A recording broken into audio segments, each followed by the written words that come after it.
Thank you for sliding with us on the slide. We joined today here at Mixed Theory Studios, Jacksonville, Florida, 233 Bay Street. Hey, if you don't know, you better find out real quick, because Duval County, hey, hold on, my dog. Duval. Hey, act like you know, hey, this is where it's at. This is where it's going to be, and this is the beginning of something, I think, as a city. Right, what we're seeing, the transformation of the city of Jacksonville. Y'all better open up your eyes. And I'm saying that I'm from Dade County now. Hey, I'm telling you, boy, we'll shoot you in your head if you call it Miami Guards. I'm from Dade County, but I ain't never been nowhere like Jacksonville. So if you know something, you might want to fall through here. And if you're looking for a place to relocate to, hey, let's go ahead and relocate, because you know that play a role in some things that we may have to talk about a little bit later. Right. You're listening to the Slide Podcast with Tavares Bethel. What we attempt to do is to always speak blunt, blood raw, straight from the city of Jacksonville, to connect economics, politics, education, and the street. So we slide on every concept. We slide on every topic. We're going to just jump on and we're going to slide. This podcast is sponsored by Raise It, a donation platform making change with change. Thank you all. It's an honor and a privilege to have the opportunity to spend a little bit of time with you today. To my left, I have Mr. Polo. To my right, I have Mr. Jesus Vivar, the owner of Mixed Theory Studios, and I'm also joined with Mr. Dante. Dante, hey, set it off for us as we come around to Mr. Polo. Introduce yourself to the people so that way they know who they're dealing with and what they're going to be receiving today. I appreciate you, Tavares. What's up, y'all? I'm Dante Redwood. Also go by Vehriion as an artist, so that's my stage name right there. So I'm 27 years old, man. Originally from North Ridgeville, Ohio, about 20 minutes southwest of Cleveland. But this is what I do, man. I work for Amazon. It's my day job. But when it comes to the nighttime, I'm Vehriion, because I'm Vehriion. Oh, yeah. My name is Jesus Vivar. Thank you, Tavares, for the introduction. I am the CEO of Mixed Theory Studios here in Jacksonville, Florida. I am a DJ by profession, transitioned from that and got into producing, and now we own this multimedia studio.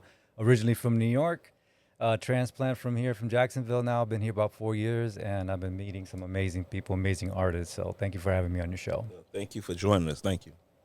It's your boy, Sean Fountain, a.k.a. Ralph, Mr. Polo Lauren, a.k.a. Mr. National Championship for those people that's local in Jacksonville and youth football. Tavares, man, first and foremost, thank you for the opportunity to be able to put myself out here. I've been told before I need to do things like this because of my outlook on things and because I tend to, go against the masses on a lot of topics, right?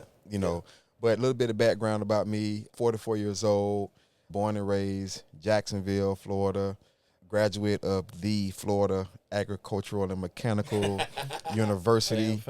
Yes, spring of 01, Bachelor Healthcare Management, Master's of Business Administration. They call me a corporate thug because I've been in corporate America since I graduated college. But this whole time, once I get off work, if you didn't know me, you'd think I probably was a dope boy. Because, I had the grills in, I had the cars with the rims, the music, stuff like that. So that's why I picked up the name Corporate Thug somewhere along the way. Yeah, hey, but you know what? We need that. You know what I'm saying? We need individuals who know how to bridge the gap between the White House and the trap house. You know what I'm saying? Because for us, success lies somewhere in the middle. You know what I'm saying? So again, people who watch or tune in, they may be familiar with me. And for those of you all who know, if you don't know, you're going to have to keep watching, because I don't think I'm really finna run my bio for you, because I'm trying to sell it for $50K. You know what I'm saying? But no, Tavares, I'm from Miami. I grew up in Kansas City. Y'all know me. I completed my formal education in 1993. That's how I articulate me dropping out and getting that GED. But, I was blessed. I was blessed to have a successful military career, 21 years, 4 months, and 18 days in the United States military, attaining the rank of first sergeant in the United States Army, having served in every level of leadership. And I serve as an operations leader for Amazon. I'm also an author of a book, How to Become a Six-Figure Earner. You can find it on Amazon. And I suggest that you get the book, because the book will lay the foundation for a lot of the concepts that we will discuss during the course of this podcast experience. Because important for the success of a community or a cohort is being able to understand everybody and its relative parts, how they all come together. What is the strategy for us to be able to create a dynamic experience as we move forward? The unique thing about this collection collection of men that are here today is that the majority of us are in the same cohort. We got the youth represented by Mr. Dante, but we're at a pivotal point in society because we get to determine what do we want the future to look like, right? And what role are we willing to play in shaping those particular outcomes. And I'm going to say this, and I'm going to say this for the record. You ain't going to church nobody to death. You're not going to force us to vote, and you ain't going to try to minimize individuals that's right now making sacrifices and living their life in the streets, because you need all of those parts in order to be successful. And just for the record, I said I wasn't going to do it, but hey, I'm kind of with the Project 25 deregulation of the Department of Education. You know what I'm saying? Hey, I'm a high school dropout. I ain't really got to be with that. Hey, I ain't really got to be with it. Yeah, you see what I'm saying? It did nothing for me. So one of you intelligent people, feel free to jump in, slide in the inbox, subscribe, complain, explain to me how it makes sense, because I ain't seen the Nobel Peace Prize winner that came from Brentwood Elementary School yet. So what's all included in the Project 25? Because I've only heard negative things about it, where it's always like, hey, we're not doing this. We're not doing this. Hey, I got on a Bob Marley shirt, and you know the dread do no politics. Rastafari, John. Hey, no, I don't even wow. do it. Hey, politics and religion, boy. Politics and religion. Hey, they do no politics. Hey, politics and do no religion. politics. Hey, nah, but we definitely got a political perspective. But if you don't agree with it, then don't be offended and don't try to rock somebody into believing what you should believe. Right. See, the purpose of these things is to be able to have spirited conversations that allow us to challenge each other's ideas so we can reach new frequencies of vibration. It ain't to make me feel bad because I select somebody who you might not consider as the popular candidate. And that's where we make our mistakes. You know what I'm saying? What you think? It's all control, though. When you think about school and you talk about politics and religion, it's always been about control. So when you're talking about, deconstructing the education process, that's part of it. We've always been taught to do something and think a certain way. They don't tell you to think creatively. They don't tell you to think in a certain way to show you and empower you. They take that power away from you. You think about religion itself, and I'm not trying to say that all religions are like that. There was always a way to say, let's all be good, let's all do this, let's all do that, let's make sure that we all get together and stuff. But when it comes to education and religion itself, there's always somebody saying, follow me, I know the way. I have the answer, right? Instead of saying, you have the power to empower yourself and enlighten yourself to become more than what you are. We can all do this and work together in that. That's not what's being taught now. So education itself, now they're trying to control what you're going to read, right? They're trying to hide history from us so that you don't learn and enlighten yourself to empower yourself. So you got to always stay hungry for education. You got to be always wanting to learn. But you got to seek it. You got to seek it. Don't just stand there and say, teach me what you got, because everyone else is teaching the same thing. That's right. You're not going to go anywhere else from there. To your point, right? For me, I'm a high school dropout, right? But I didn't stop trying to become educated, right? I didn't stop reading books. I didn't stop thirsting for information. However, the way that educational construct was set, I remember the fourth grade when I met Miss Bush. I was a straight A student. I met Miss Bush. She did everything in her power to give me a C. Because why, right? In order to be able to create that mentality, right? That instead of showing the individual how to do it better, you deal with the youth on a day-to-day basis. What's going on in the streets? What's going on with our youth? Because we don't know. We make assumptions, but we don't know. Listen, man, a parent is the best thing for a kid and the worst thing for a kid at the same time. Overall, these kids today, they are clueless, right? Because they've become so entitled.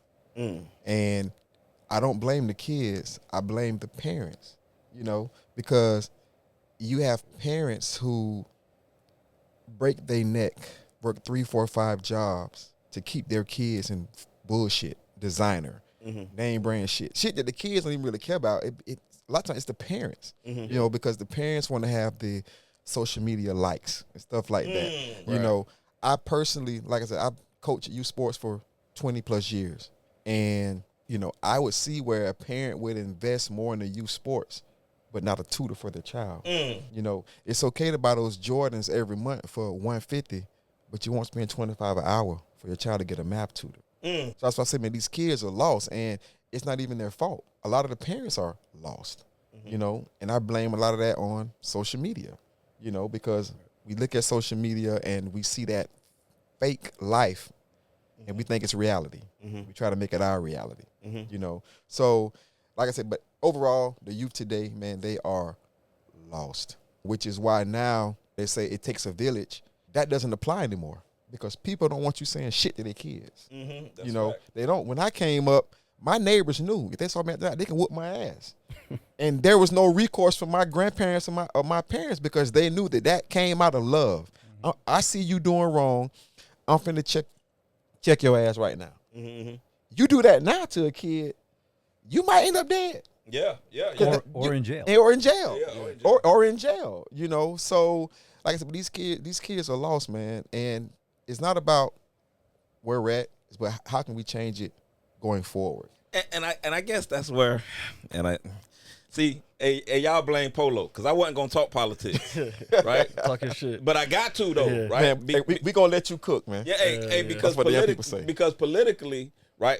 We took the village from the village, and the village is now a social program, right? The village is an office where you got to go and beg somebody. See, before, you know what I'm saying? Old dude getting bread in the neighborhood, he scramble or whatever. Big mama say, hey, take Shantae $35 over there so she getting kids some food. You see what I'm saying? The power was in the community for us to be able to attend to the needs of the individuals in the community. But now, right? We don't got big bro who do his thing and big mama that got control or sway with them in order to be able to get the resources where they need to go. Right, that's not the construct of our community no more. If somebody wants some help, they got to go beg a social program, and then they got to wait that time frame in order for that social program to provide the approval or the assistance. But what happens in the meantime while they're waiting and their applications are in these pending statuses? Right, that woman or that man, financially constrained, are resorting to things that they have to do in order to be able to provide for their families. We can't judge that. Right. We can't judge a person's need to survive. Right, survival is it comes, it's inherent in the species,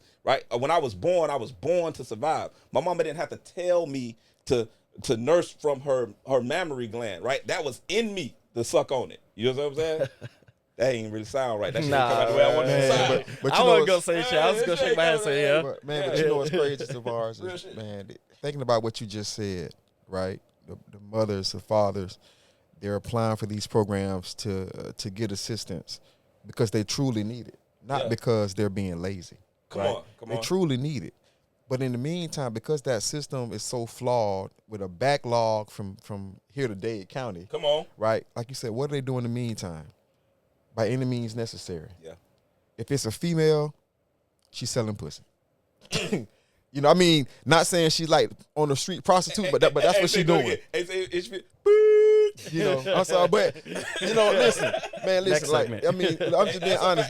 When you have, we keep this 100, right? You know, you have the mothers there. When I say they're selling pussy, it's like, okay, whatever dude has an open checkbook, I'm finna talk to him and give him whatever he want in order for me to get part of that checkbook. Even if his morals and values don't align with mine, I got kids to feed. I got bills need to be paid. Right. From the black man's perspective, you know, especially the ones who may not be educated or whatever the case may be, some of them choose to do things that may not be legal in order to get money, right?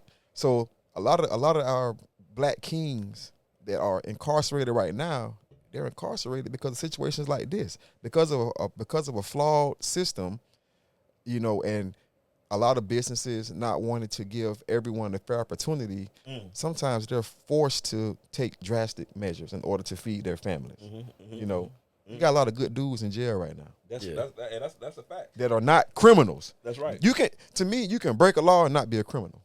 And really, man, it's hard to say law in America, right? You can't say law in America. We need to stop playing. I served 21 years, 4 months, 8 days in the United States military. Right? I defended the Constitution of the United States against all enemies, both foreign and domestic. I can say whatever the hell I want to say about the law, right? Because I done sacrificed the better part of my life defending it.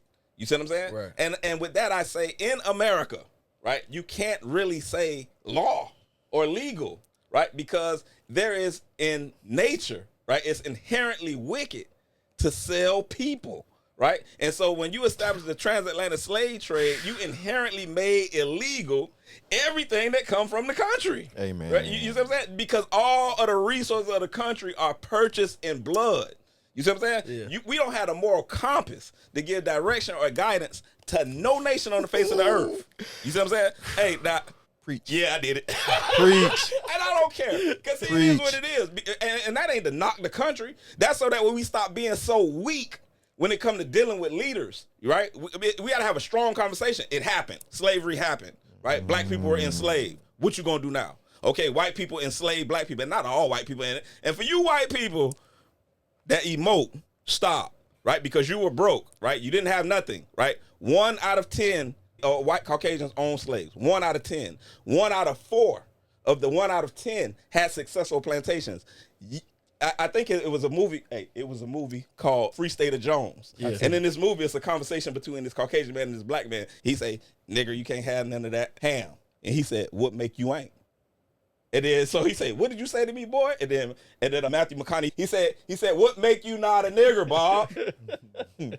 Right? Because we're all the same. We're all stuck in the same struggle. And until we normalize the struggle, until we normalize our similarities and stop exacerbating our differences, then we get nowhere. Right? And that's just my opinion. No, you know what, Tavares? It's something I've been thinking about for the longest. To me, this country, the foundation of this country, which is the Constitution, right, is bullshit. And I think it was written by a bunch of white men who, as you stated, owned slaves, and black people wasn't even considered a whole person. 3/5 rule, right? We wasn't even considered a whole person for one person. So to me, I feel like, man, in order for this country to even start to getting to be a better place, man, we have to readdress something as old as the Constitution. That's a fact. That needs to be a living document, right? So much has changed and so much has changed for us to still let the Constitution be the founding principle of how we operate, right? That Constitution leads to the disparity in the legal system with whites and blacks. The people that founded this country don't even didn't even acknowledge black people.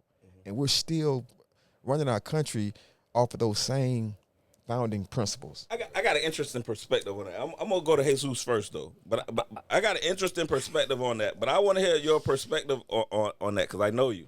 You know what? I'm gonna tell you something. The thing is that even though you can talk about the Constitution and the system itself, that system has been in place for years. Even before that, even before when you talk about the Roman Empire, in all around the world, it's always been about control and how you get to the top and stay at the top. Caesar. And information and knowledge is everything. When you keep that away from the people, you take their power. It doesn't matter what race you are. If you have the knowledge, you can grow. But if you're keeping everyone under control and you stay in that system and then you get used to that system, you basically are the system. Become complacent. Here's the thing. Back in the days, and we were talking about, I know what it is to stand in line and wait for government cheese and powdered milk. Because I grew up poor, right? That back in those days was embarrassing. You didn't want to stand in that line. You stood in that line because you needed it. When you talk about wanting to do something because you need it, you definitely hungry. You're going to stand in that line. But let me tell you something. My parents always said to me, this is not going to be your life. You need to get up. You need to grow. You need to get out of this system. We're not going to stay in this system. So when you talk about the government and the way things are, you're right, things have changed. But the power lies within our hands, and it starts in the community. It starts down at the very bottom. And that is something that we need to wake up to because a lot of people don't know they have the power. They'll just get used to just staying in the system and then stay there. Why would you do that? Why would you stay in that system that you don't even want to be part of? You're lazy or you're dumb, and you're not smart enough to say, I need to get this knowledge to get myself out of this system. And that's that's the problem. It's not just in this country, it's all over the world. Systematic racism, man. Yeah. And it's like we got a car, right? We got a car. Now, I would prefer, a 454 engine, right? But it's like a 305. You know what I'm saying? Yeah. Still a Chevy. You know what I'm saying? But it's a 305 in it. But I want something with a little bit more funk. You want a carburetor. I want something. You want a Harley carburetor. But that's America, right? America is a vehicle with a weak engine, right? Now, we could get a more powerful engine, but unfortunately, the engine that's in there right now is the engine that we're using, right? It's important for us to be able to understand the engine. Right. And I think that as a community, the black and brown community, even, the poor white community, we really don't understand how the engine operates. Right. All they taught us in driver's ed was you put gas in it and check the oil. right? But there's some other things going on with this car, man. You know what I'm saying? I'm telling you right now, it's a tick in it. You know what I'm saying? Something wrong with the transmission. You ain't tell me nothing about the transmission. You said check the oil. You know what I'm saying? Put a little gas in it. And that's what I've been doing. And it's been running fine, right? Now, you know what I'm saying? We at a time period where, hey, I want to put Louis seats in it. You know what I'm saying? And I realize I can't put Louis seats in it, right? Because the seats are cheap. Right? I want to put tile on the floor in the car. You know what I'm saying? And I can't do it, right? Because the car is not constructed in a manner to allow for that. Yeah. Right? So this America, it ain't constructed in a manner that will allow for a different mind. I don't care about the color of the individual that's holding the function. And that's where we as a community have to get a little wiser. Because when Barack Obama became the president of the United States, there was jubilation, right? However, I still don't see the improvement in the low socioeconomic demographic communities, because even though he was black, he was the president of the United States of America. He wasn't the black president of the hood. You see what I'm saying? He was the president of the United States of America with immeasurable power, right?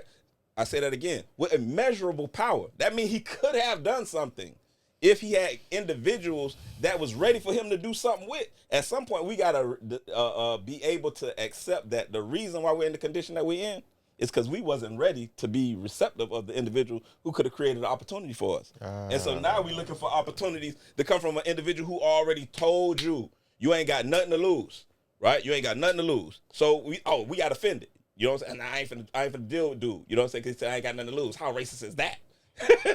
That's fishing. Hey. Why are we looking for shit like that? Why Kamala Harris? Why she choosing?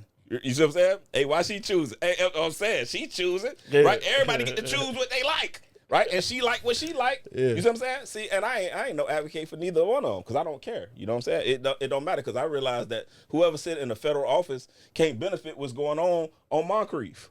Right? Who's sitting in the federal office can't help right now what's going on the hilltop. I think they're on the same team, though. Everybody's part of – if you're at the top, they're just puppets, man. They're just puppets talking for the same elites. That 1%, they have so much information that they won't even want to share it. A lot of both sides. Man, people have to, like you said, it's about research. Like, you have to understand Trilateral Commission, Bilderberg Group. You have to understand stuff like that to really understand the structure of the United States. The U.S. is ran by the big banks. Banks ain't even in America. It's corporate. It's corporate. The people that really run the United States don't even live over here. Yeah. But that's another show. You feel me? That's another show. And that's what I'm saying. They're on the same team. Subscribe to the slide. Yeah. But like I say, man, for the people who listening, like I said, after this podcast, go and look up the Trilateral Commission, the Bilderberg Group. You'll learn something. You know, listen, that's all I can tell you. And keep in mind one thing that I tell my son, you know, knowledge isn't power. Right? Applied knowledge is power. Yes. Right? Yeah. I tell all my kids, communication is not key. That's bullshit. Effective communication is key. You know, the things that I grew up on, right? Knowledge is power. Communication is key. Okay, cool. But now that I'm old, I realize that really wasn't true. You know, it's applied knowledge, effective communication. That's right, you know, things like that. But again, homework for everybody. Trilateral Commission, Bilderberg Group. Man, look up the Rothschild family. Like, you got to just look these things up, man. You know, I ain't trying to go into tangent, but that's real though, because I got a question. Because like we were saying, we harped on that education thing. But at what year did education become legal and mandatory? What year did that happen? Like, I wonder. Legal and mandatory? Legal and mandatory. Man, how many years have we had an opportunity to receive education? And I ain't even say fair and equal education. I just said education.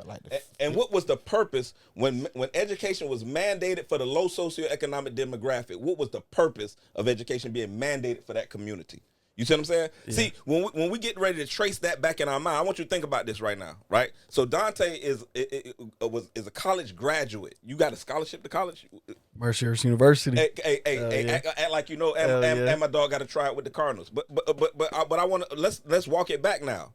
Because Dante comes from some parents. Those parents, we went to school. It wasn't no thought about whether or not we had to go. School was legal. It was available. We loved going. It was pretty colors. Right. It was bears and oh my, right? It was Dr. Seuss books all over the place.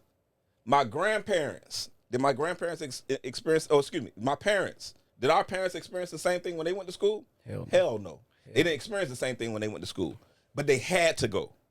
Their parents, did their parents have to go to school? No. Their parents were sharecroppers. The majority of them learned how to read in churches, right? Reading Bibles and little math books that were collected for them, right? What made education mandatory? Right, and that's really the question that we have to ask ourselves as individuals. What made education mandatory? Understanding that if I educate an individual, it gives me greatest access to control their behaviors, right? So was education given to us to liberate us and free our mind, as they was telling us that foolishness about knowledge is power while he ain't gave us no damn money.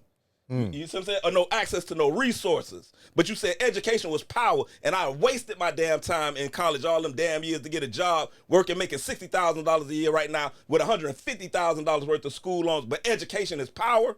Education ain't power. Our unity is power, right? We don't need to know a damn thing when we know how to put our money together and then double it back. You know what I'm saying? Hell, hey, but then you take the individuals out of our community, the big meats type individuals that can galvanize us, you lock them away forever. You see what I'm saying? Hey, that's hypocritical and disgusting.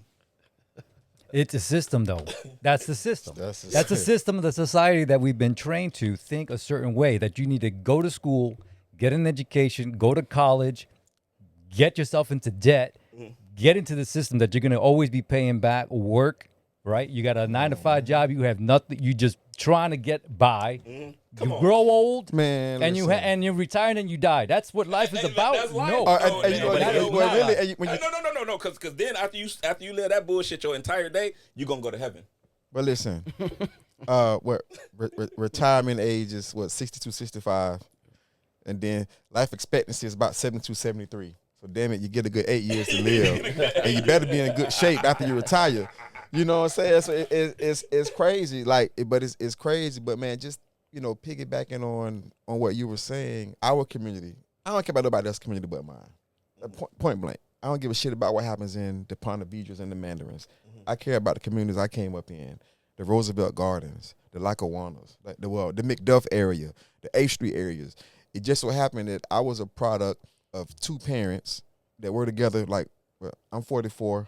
My mom and dad been together, 46 years. Ooh, right? Hey, so listen, one thing I'll say is I don't have the typical black story to provide. I didn't have that struggle, right? I came up with two parents. I had a grandmother, a support system. I was not poor coming up, right? So, and I don't try to pretend like I was to try to fit in and be cool. That's not me. I don't have that story. So I think, but it is important to know that, well, what's the saying? If you want to keep something from a black man, what do you do? Put it in the book. Put it in the book. Put it in the book, right? Now, forget hiding in the book. They're taking away the books. They're taking away the books. Ron DeSantis. They're taking away the books, right? The schools already have half-assed taught us and our kids black history. They're half-assing that. Now they're even pulling that away, right? You have a very known popular private school here in Jacksonville called the Bold School, where a few years ago they wanted to implement like an African American studies program, right? Those Bold donors wrote a letter and pretty much said, if y'all implement this program, we're pulling our money. Ask me what happened to that program.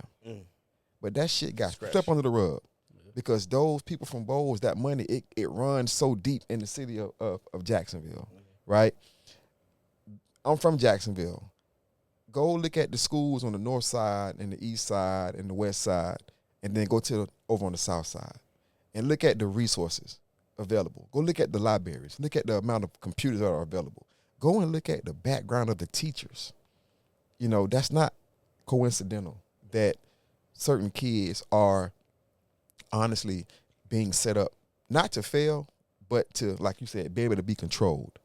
Because from the very beginning, their information is being limited. They're trainees. Exactly. The resources are being limited. We're breeding these kids to only be able to work at the Amazon warehouses and the McDonald's, and not even on the management level, right? It's crazy how we're training these kids up to expect less. Yes. But again, that can be another topic. Yeah. And the thing about it is it has to be. right? It has to be, because we also are a group of individuals that have an opportunity to craft the outcomes of the future by controlling the information that our children receive. We can make our children, we can grant our children access to technology, right? We don't have to ask for permission to do this, right? These are things that we can do, right? We can create, and we ain't even got to guess. We here with the youth. What you need, that's how this should go, right? Real spill, right? We should be able to say, hey man, what you need, right? And then our responsibility is just to go get it. Go get it. Right. That's it. That's what we do. We go get it. You know what I'm saying? And so that way the youth coming in back of us now have the opportunity to do something that we didn't do. That's how you take us farther into the future. Farther, right? That's how that's supposed to work. You know what I'm saying? So what do you need? What do you need in order to be able to set y'all up for this next iteration of time? See, I really think Polo touched on that shit earlier, because when you speak about coming up with a father and a mother, like a two-parent household. And mind you, they're family. college-educated parents of that. So, I mean. And I can say the same for mine now. My parents, they were going through college as I was getting into my teenage years, and now they both have their bachelors in criminal justice. Mm-hmm. My father was a retired warden now. My mother is still working. I'm going to say she probably got a couple more years left before she retire. But my father's 62. My mom is 56 now. So it's like, oh, shit, they're set. They're going to be retired. Like, they're going to be cool. Like, I didn't grow up poor. That wasn't me. But it was about the structure that I had at home. So it's like, I could tell you what I need, but it's more like on the home fronts. Hey, I need those parents. I need somebody home. Because you're going home from school, right? And your mom's working her second or third job for that day. She's not going to be at home when you get there, so who the fuck going to keep tabs on what raising you do? yourself. Yeah, a lot of kids are raising themselves. And a lot of kids are raised by their older brothers and sisters who were in the same situation. But the crazy part is, a lot of the parents, they're working 2-3 jobs to be able to afford a bullshit fake lifestyle, though. Yeah. Definitely nowadays. Some of them are working 2-3 jobs because they actually have to, because of rent, prices, everything else. Yeah. But speaking from experience, I know people who make enough money from their regular jobs to support a modest lifestyle. Yeah. But because they want them new J's. They want new J's. They want the purple jeans. They want all purples. They want all that, or they want their kids to have that. And mind you, sometimes the kids don't even care for the shit. It'd be the parents pushing that agenda, or a lot of kids times grown out of this shit. Yeah, or sometimes, sometimes. I took my son. I'm sorry, let me cut you off. I took my son to Atlanta school shopping for his 11th grade year. I was like, I'm finna put my dog in the game. You know what I'm saying? I'm taking up to Atlanta. Hey, I'm gonna get him 8 to the bottom. You know what I'm saying? And I'm gonna freshen him out. Yeah, red bottles on everything. Hey, we Louis everything. Man, that man hated them clothes. He didn't care. That man wanted to wake up and throw on gym shorts and flip flops and a dry fit shirt and some socks pulled up over his calves. And I was like, what the fuck? Where are you going? Over his calves. Hey, I'm doing everything in my power in order to be able to make sure that you have swagger. You know what I'm saying? That you got all the resources that you need Moxie. in order to be able to run through your few bras. That's what I thought. I thought I was being a father. You know what I'm saying? And I was wrong, because that ain't what they necessarily require.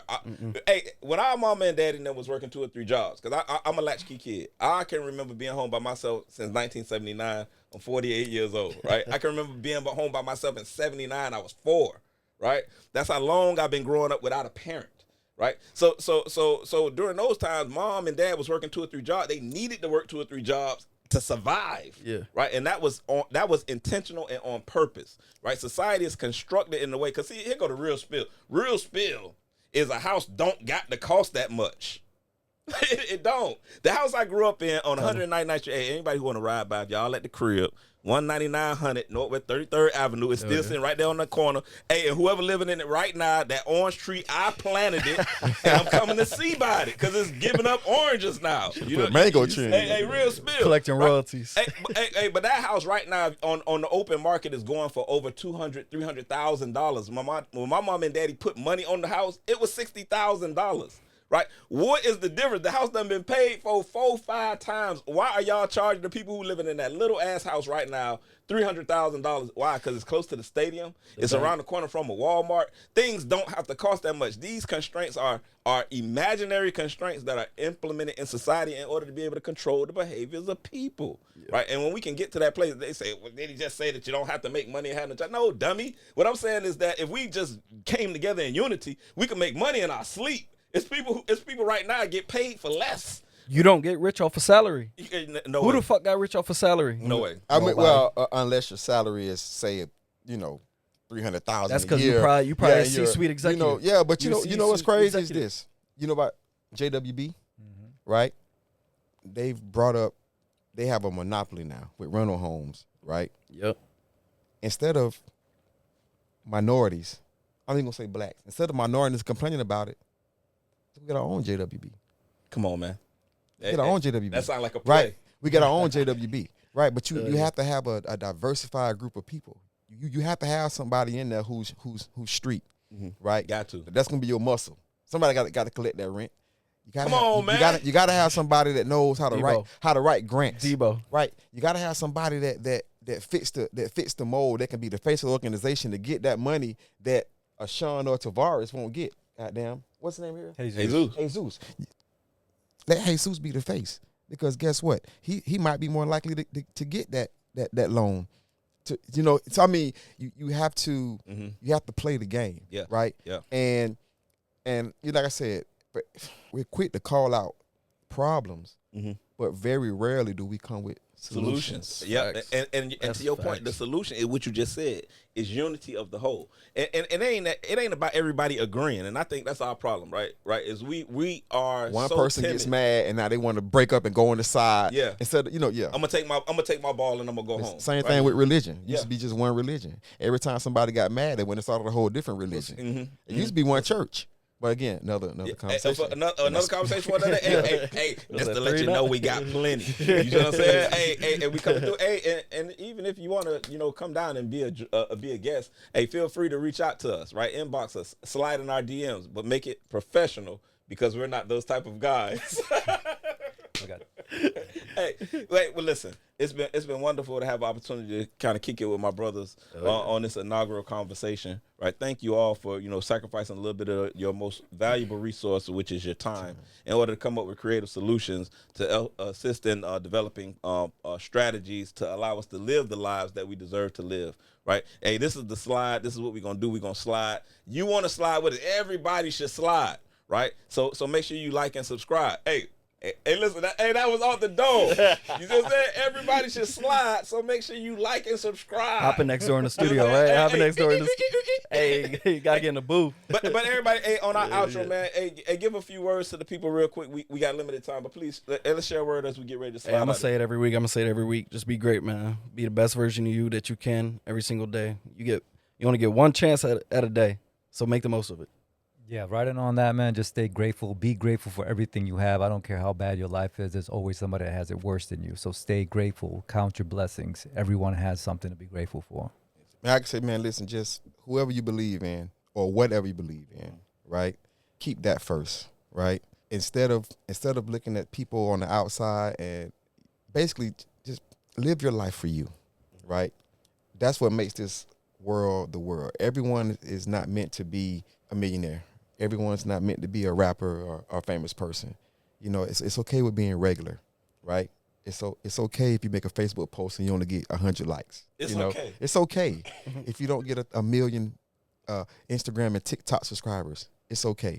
And lastly, people, if we learn to focus more on the message and not the messenger, we'll be a whole lot better. That was wisdom. That was wisdom for the ages. And I would like to just close with a quote from Mr. Tyrone O'Neal. You can also find this quote in my groundbreaking book, How to Become a Six-Figure Earner, by Tavares Bethel, co-author Sandy Johnson. But in that book, we articulate a statement that was told to me when I was 11 years old by Mr. Tyrone O'Neal, who was the Carroll City Middle School band director. And he used to say, excuses are the tools of incompetence, which build monuments into nothing. And those who specialize in excuses seldom succeed at anything.